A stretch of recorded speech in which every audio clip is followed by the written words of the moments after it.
Hey Trailblazers, what is up? My name is Coach Consolata.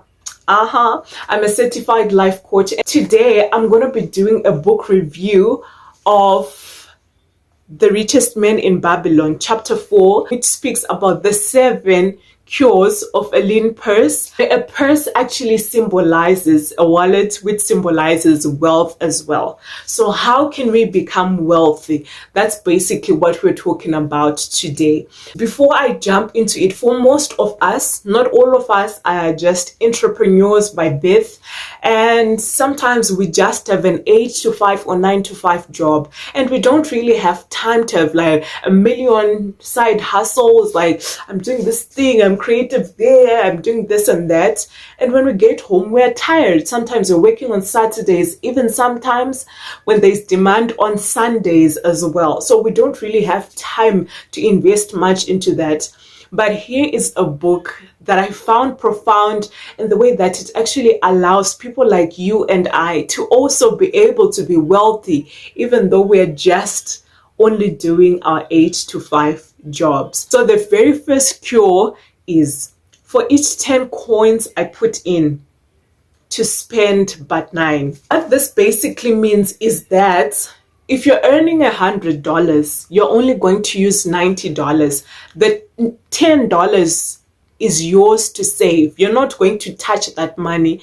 Like, you are going to make sure that the $90 that you have is sufficient for all of your needs, for bills, for self-care, for travel, for everything that you need. You have to make sure it is so. So you keep 1/10 of every earning that you make. Like 1/10 before you remove the bills and the food and the basic utilities, like 10% is yours to keep. And you realize that over time it accumulates from 10 up to 100 and 1,000, and then you can actually invest into something. Okay, hold on, I think I'm kind of rushing there, but yeah, this practice of putting aside 10% of your income actually helps you to think long term, where you can just squander the money. Like, you can just buy something that's unnecessary that you don't really need to buy. But if you think long term, you're going to be able to use that money for a greater cause, for your future. So this kind of gives you hope that, at least my future is secure. Though I'm kind of like struggling now, living on a tight budget. But this actually enables me to have a greater future. Cure number 2 says, budget thy expenses, that thou mayest have coins to pay for thy necessities, to pay for thy enjoyments, and to gratify thy worthwhile desires without spending more than 9/10 of thy earnings. So this rule basically speaks to you and I controlling our expenditures. To be quite honest, there are some things that we just want to have, but we don't actually need. For example, truthfully speaking, if you're living on a budget, you don't really need 50 pairs or even 3 pairs of literally the same shoe. Maybe it's a Nike Air Force One, I think. Like, you can't have 3 pairs of the same shoe. One is honestly sufficient. So you basically learn to control your expenses. You cut and try as much as possible to not impulse buy. Like, you just see a nice dress, you want to buy it. In fact, you buy it, not you want, you buy it. And now you're already going outside of your budget. So this enables you to track your finances, to budget and say, in this coming month, I'm setting aside money for food, for bills, to take care of my family, to pay my insurance, and so much more. So all of this is done in the 90% that you have not set aside, and to ensure that you actually don't then plunge into the 10% that you said you're saving. So in this rule just says to control your expenditures, live according to the way that you can. Like, don't try to live a flashy lifestyle because somebody else is living it. Honestly, Instagram is not reality. That's why we have Instagram versus reality challenges, because it's not the same. It's totally different. The third cure says to put each coin into laboring, that it may reproduce its kind, even as the flocks of the field, and help bring to thee income, a stream of wealth that shall flow constantly into thy purse. Now, this cure generally speaks into investing. After you've saved a tenth of your salary, even for like 3 months, 4 months, I don't know for how long you think you would want to actually save that money, then you actually invest it into something. Invest that money. It doesn't help to actually keep and hoard the money, but rather multiply that wealth that you've accumulated. Like if you invest it in something, if you invest $100, even if you get $105 back, it's an extra $5 that you didn't work for. So it's something to be grateful for. So Trailblazer, this is your sign to save, control your expenditures, and invest. Number 4, it says, guard thy treasure from loss by investing only where thy principal is safe, where it may be reclaimed if desirable, and where thou will not fail to collect a fair rental. Consult with wise men. Secure the advice of those experienced in the profitable handling of gold. Let their wisdom protect thy treasure from unsafe investment. It's very, very important that you research first. It doesn't help that you want to invest in the medical field and you ask for advice from someone that's into mining. Ask for advice in the correct places. Seek wise counsel in the correct places. Like, seek advice. Don't think you know it all. Like, be humble enough to actually go out there. Ask even financial advisors, people that work in banks, like, how does money actually work? Or study on the internet. How does money work? What is money? What is it really? Like, understand even the basis of money, that it is a currency. It is meant to serve you, not for you to be its servant, and things like that. And now that actually enables you to invest in a place where you know that it's not just a flop, or somebody's not gonna, flee the country with your money. So God, invest jealously. Like, invest jealously. Don't just give anyone who says, I'm doing this and this project, and then you want to invest in that. First, ask for wise counsel. Do you think this will be good for me? Do you think this is a worthy investment? Do you think this is a worthy investment? Those are some of the things that you can really, really look at that are so important. And I strongly feel that our greatest challenge is wanting to make huge, massively huge, enormous profits from very little money. But it is better to lay one brick at a time till you eventually have a mansion, as compared to wanting to raise the mansion all at once. It's better that you get $1 profit a month, as compared to losing all of your $100 in the flash of lightning, or when you from just a wink and you have literally lost all of your investment. Imagine saving $100 and just losing it. For what? For who? Like, it's just so heartbreaking. So remember, lay your bricks one by one. Don't seek massive investments when saving.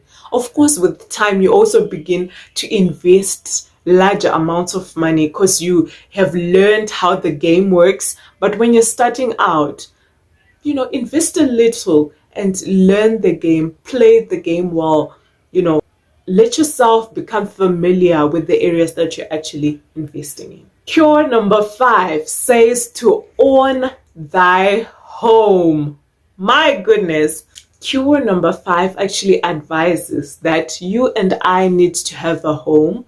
When you have a home, you have freedom to express yourself. You have freedom to even have tenants who give you a monthly income, though it may hurt to actually build a house or invest in a residential stand or a physical property. But it's so important that, we have our own place, our own space where even your wife can have a flower garden. That's what the richest man in Babylon said. Where she can come from the well and water hair plants that she planted in her own yard. It's so important to have that sense of ownership, to have that sense of belonging, that sense of home. And it's also a legacy for your children, because a home doesn't go away. As long as you have a will and you've written down that you want your home to be owned by your wife or your children in the case of death, which is inevitable, by the way, you know that your children are secure. At least they have a roof over their head. Like, they're not going to go about begging for shelter. Maybe they will go into fields, looking for grains to eat, but they will always have a place to live, to lay their heads at night. Cure number 6 says, provide in advance for thy needs of thy growing age and the protection of thy family. This basically speaks into ensuring a future income. I'm sure even after the pandemic, or rather we're still in the pandemic, but after the ravaging 2020 and 2021, we've come to a point where we understand that at some point we will die, or at some point we will run out of energy. Like, if you were energetic at 14, you can't be energetic. Like, you can't have the same energy at 48, but you still have to eat at 48, the same way you ate when you're at 14. So you have to save and invest for your future. So this speaks into investing in terms of passive income, ways that you can earn an income even in the comfort of your home.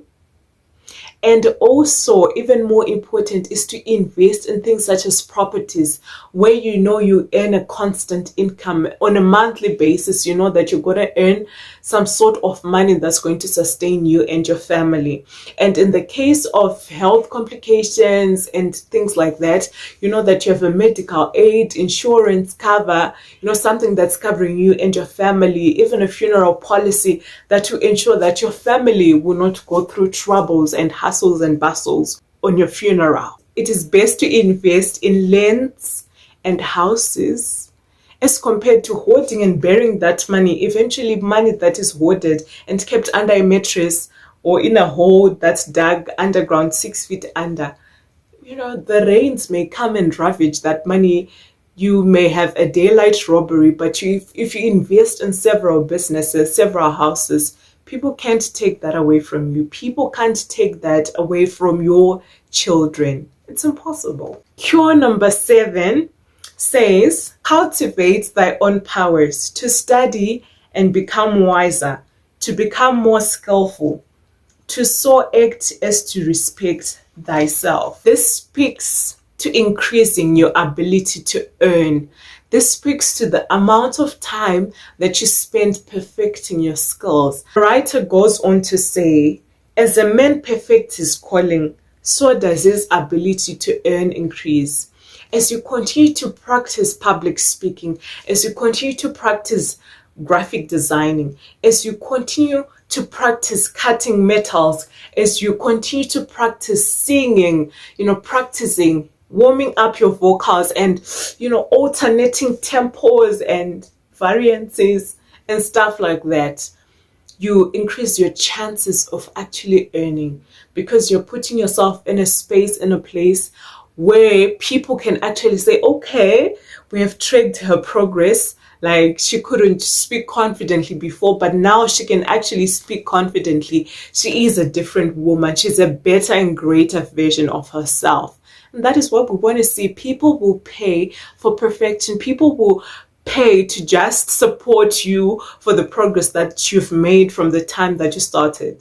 Don't get to a point where you think you've learned it all, where you think you've mastered it all and don't need to learn more. Continue to learn, continue to research, continue to, be inspired and learn more, perfect your skills. A man who seeks to know more of his craft will be rewarded.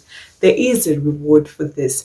So thank you so much, guys, for watching this video, for watching this book review. It's an amazing, amazing book. And I hope that you guys actually join our book club using the link in the description below, and all of our programs. You can follow us on Consolata, which is my personal page.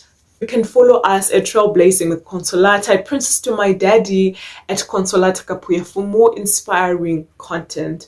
I love you so much. I hope that we become as successful as we actually want to become. Have an amazing day. I love you.